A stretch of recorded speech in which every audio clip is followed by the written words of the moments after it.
জয় মাতারা, জয় গুরু বন্দে। গর্ভবতী অবস্থায় মহিলারা কি করবেন শুনুন। গর্ভবতী অবস্থায় মহিলারা গর্ভাবস্থায় যদি গীতা পাঠ করে, বড় বড় মহাপুরুষের বই পাঠ করে, তাহলে সেই ছেলের মাথার বুদ্ধি পরিষ্কার হয় এবং 10 জনের 1 জন হয় সেই ছেলে। দেশের ও দশের মুখ উজ্জ্বল করবে। কালী পূজার সময় অলক্ষ্মী পূজা করার সাথে সাথে ধানের পূজা করতে হয়, তাতে সংসারের মঙ্গল হয়।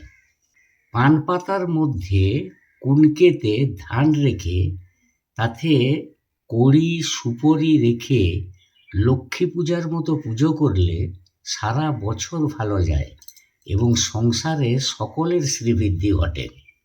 লক্ষ্মী কড়ি যে কোনো শুক্লপক্ষের বৃহস্পতিবার দোকান থেকে, দশকর্মার দোকান থেকে এক দামে কিনে এনে বেলা 12টার আগে লাল সুতায় ডান হাতে ধারণ করুন।